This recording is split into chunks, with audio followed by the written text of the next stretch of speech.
When Jesus was born tonight, was born dead because the bombing still falling for about 80 days on the people of Gaza, the children of Gaza.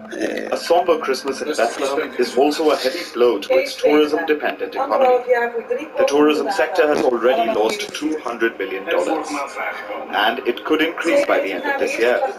Major airlines have cancelled flights to Israel. 70 hotels in Bethlehem have shut down.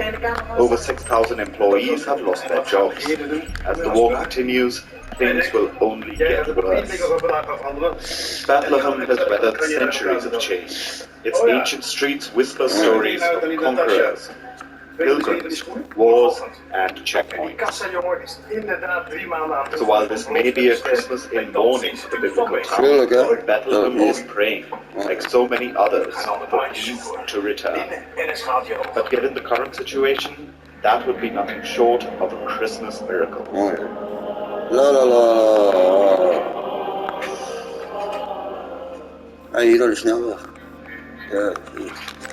Indian wrestling is on the mat, and no, it's not because of the athletes, it's because of the bosses. The men who run the Wrestling Federation of India, the WFI, Wrestling Federation of India. It's been suspended by the Sports Ministry, and the timing is key. Just last week, the WFI conducted elections. A new panel was elected to run Indian wrestling. And this is the man who became president, Sanjay Singh. But 3 days later, the panel got suspended. The government asked the IOA to take over.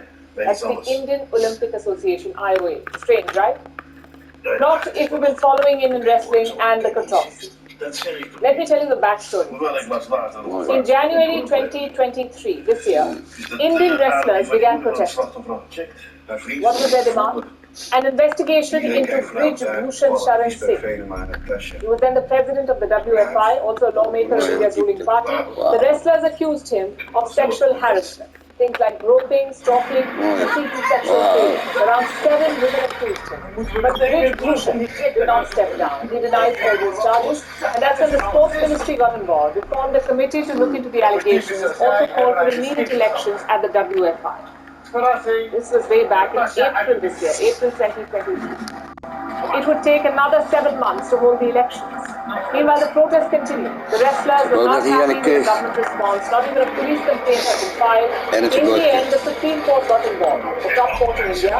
They asked the Delhi police to file FIRs. The next month, in the month of May, we saw a low point. Protesters and cops faced off during the protests. Some of them were manhandled and detained. That's when global bodies took notice. The International Olympic Committee condemned the police action. Even otherwise, it was disturbing to see this. We're talking about national heroes here, men and women who won medals for India. Seeing them dragged and detained triggered public backlash.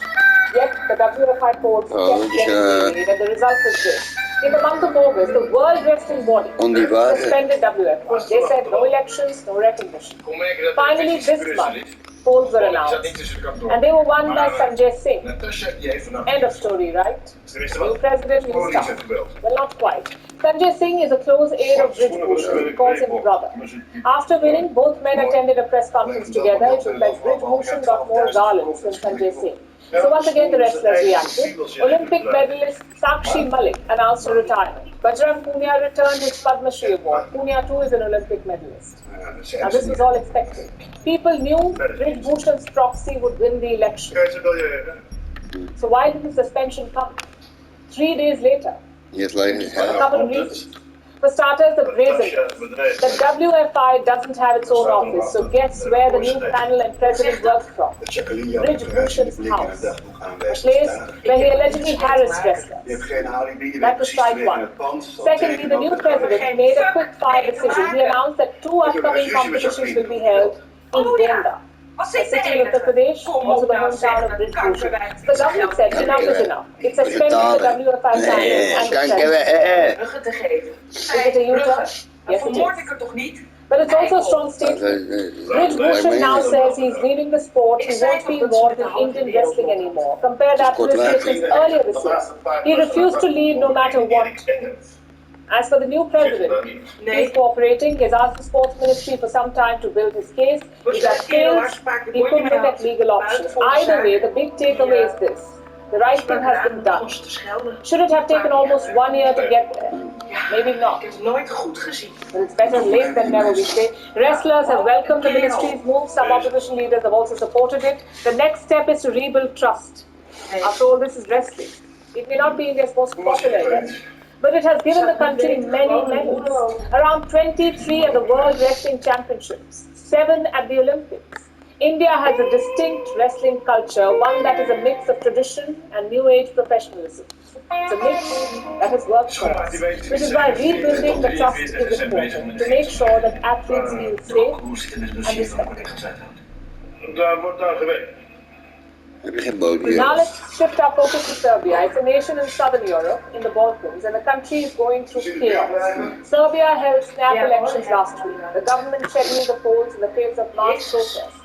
Despite the public anger, Serbia's ruling party ended up winning more seats in parliament. They tightened their grip on power. International observers say the polls were unfair. Opposition parties in Serbia say the elections were rigged. They will protest for days. But last night, the demonstrations turned violent. Dit is geheim houden. Hier moet je heen houden.